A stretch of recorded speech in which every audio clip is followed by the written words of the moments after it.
Hey guys, it's Ian at SS8000 Cars again, and we're walking up to the Aston Martin showroom in Park Lane, and it is a glorious winter's day.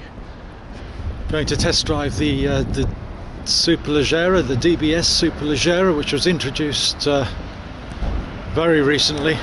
Quite excited about it because this car looks absolutely fabulous. Now it's using a version of the DB11 engine, so it's the 5.2 V12, and this time kicking out about 715 brake horsepower, combined with the fact that it's got about 664 pounds-foot of torque. So this car is massive.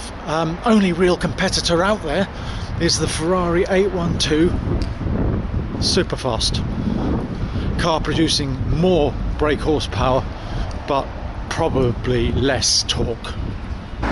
So I am really fascinated to see what the car is like.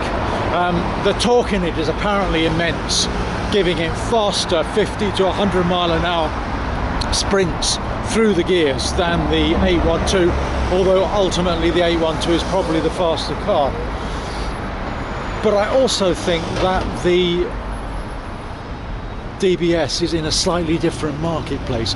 Certainly when Autocar tested the 812, they were a touch disappointed in it because they didn't think it made for a particularly good GT. It was more supercar than GT, whereas I think this is a GT, but with massive reserves of power. So I'm really looking forward to it. And we're just coming up to the showroom now, as you can see. So this is going to be exciting.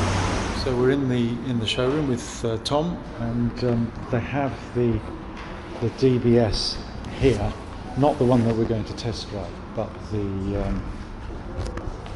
one I think that was at their launch, which is in a matte grey.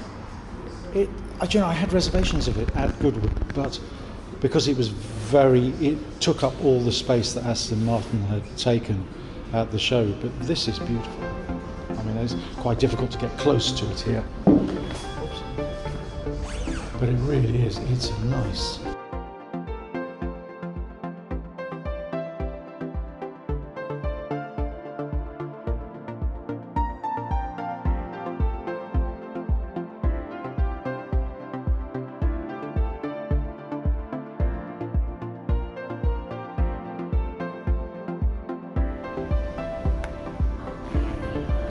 Not so wild about the Aston Martin on the back, rather have the motif. But other than that, this is a fantastic looking car.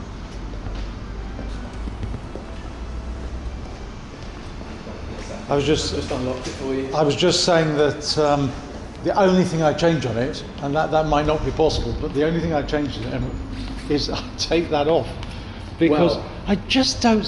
I mean, I know for the American market it's quite important. Yeah. But because, I mean, obviously Astons aren't as well known over there as they are here.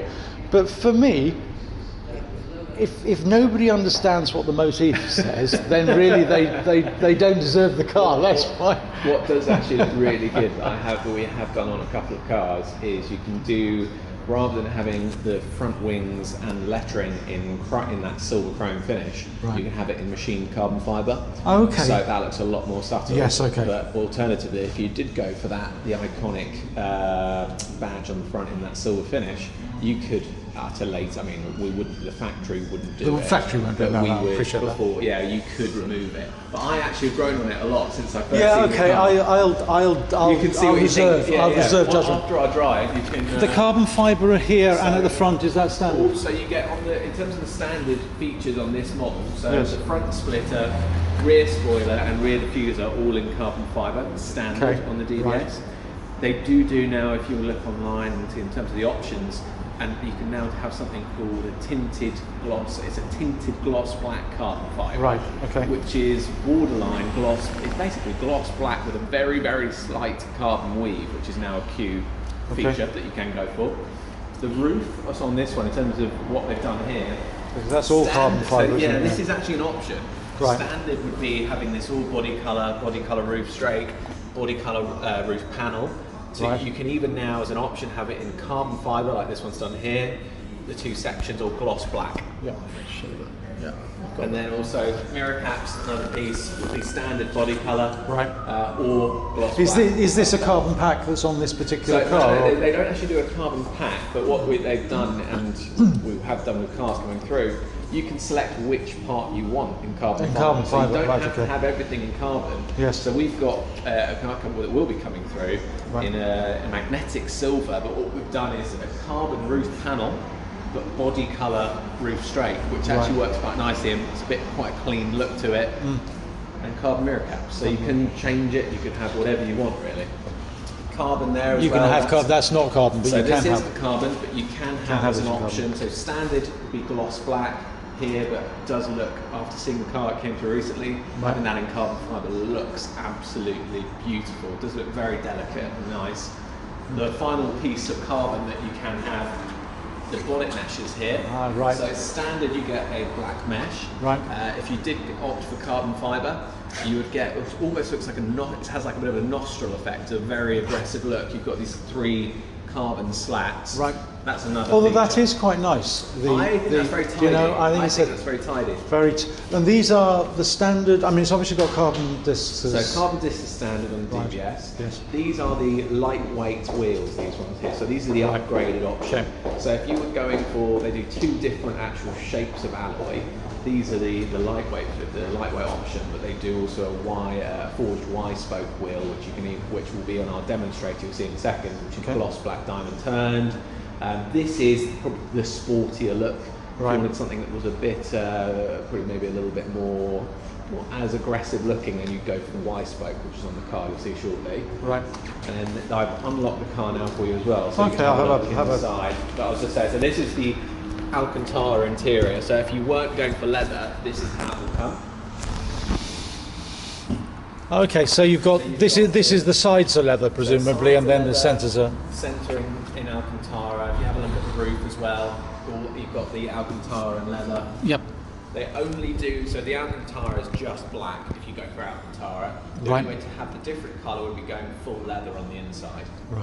Also the steering wheel, the car will be going out in its full leather. This is the two-tone, this has got the Alcantara and the leather, okay. Is that the 177 steering wheel? It's unique to this car? This is the new steering wheel that we've now got. It's actually the same shape as, well, similar to New Vantage. But now we've got the option of either Alcantara and leather, carbon fibre as well you can have as an option. You have a look at the door trims as well. Chopped carbon fibre here. Okay, yes, that's nice. Chopped carbon fibre. That's standard or that's an option? No, so standard would be piano black, a gloss black effect. You get it in the centre as well, around the infotainment, and also it's on the doors and the centre. You can have it as an option on the back of the seat as well. It's a cost option to have it on the top section of the rear of the seat, which does look very nice. So there are 3 options on here, either piano black, your standard, chopped carbon fibre, which is what we've got here, or twill carbon fibre, which is your classic looking, a satin twill. Yeah, it's very similar to the DB11 inside, isn't it? In terms of, the infotainment and the setup there is very similar, but what we've got now is a much sportier interior with the new, see all these much more aggressive gear paddles, new steering wheel, the new seat shape as well. They're huge, aren't they? It's a nice size. That's they are a good size. So yeah, this has got actually the dark chrome jewellery pack here, so you get this dark finish on the paddles and the centre around the steering wheel. I do like that steering wheel. I think the steering wheel is actually very sporty. Well, you're going to be able to judge now when you see which you prefer, full leather or Alcantara leather. Nice. So yeah. Okay, good.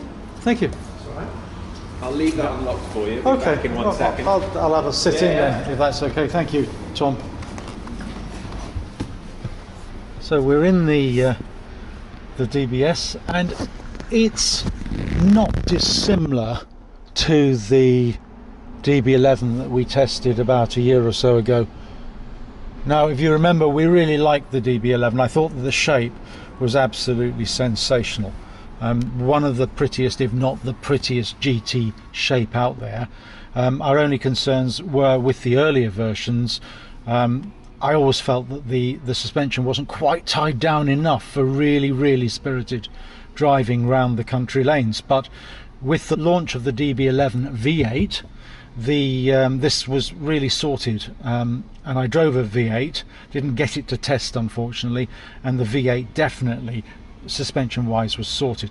Now, we always said with the DB11 that it was almost there and just needed a few finishing touches to the suspension, and they gave those with the DB11 V8. So that's, I hope, carried through to the DBS. This of course is going to be in a completely different performance bracket to the DB11, because the DB11 that we tested was 600 brake horsepower, and this is 115 more.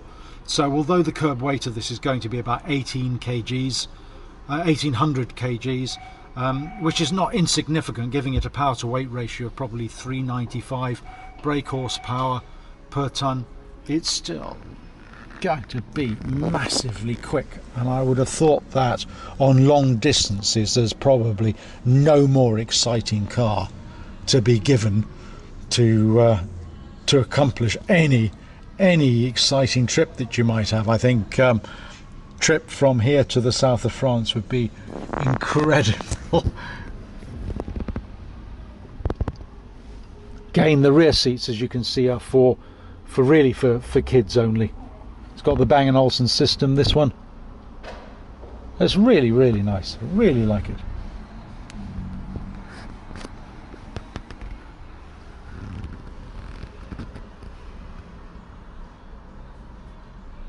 And it's a very comfortable driving position, which of course in a Grand Tourer is probably the most important thing.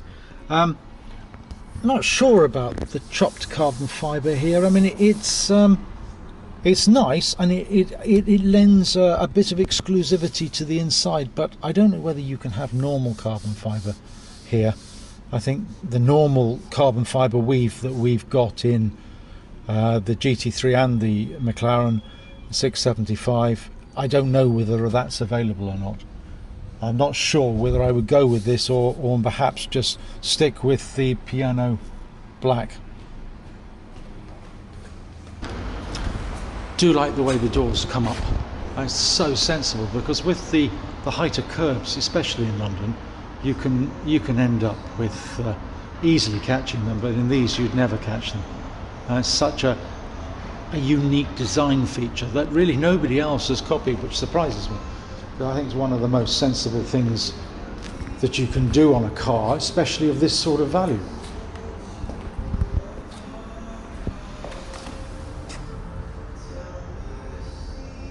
What a machine! And I love the louvres in the bonnet. Aren't those beautiful? If you look closely, you can actually see straight through. So that provides, there's lots of aero going on in this car. So you've got massive grills at the front, which obviously take the air through into the primary radiators, and then you have a development of the curlicue, so called on the DB11, to get the air out of the wheel arch, which you can get a build up and can cause lift at speed. I like these. I like the door handles as well. Aren't the doors beautiful?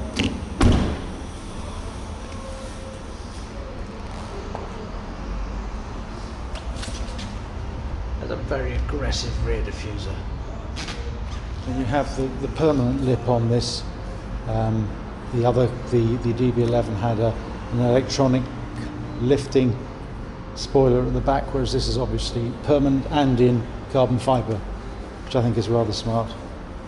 Because basically air is taken in through the air vents behind the rear quarter windows, passed through into the boot, and then expelled out of those vents at the rear.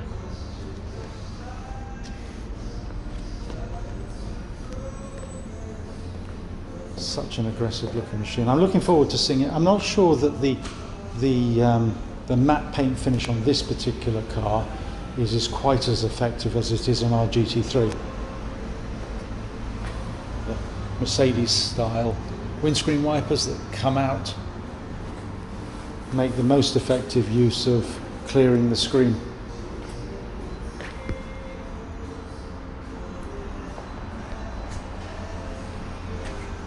What a beautiful car. Got a V8 Vantage in the showroom as well, and I think that's such a beautiful car too. When I was at the Geneva show, which is where the V8 Vantage was launched, out of all of the show cars, and that included the 488 Pista, I thought this was really moving Aston into a different marketplace, a marketplace that was going to be so profitable with the tie-up with Mercedes and the launching of their AMG V8 with 500 HP, but suitably tuned for the Aston customer base. And although I've heard a lot of criticism about the grille, I have to say I think that grille is absolutely stonking. Look at that.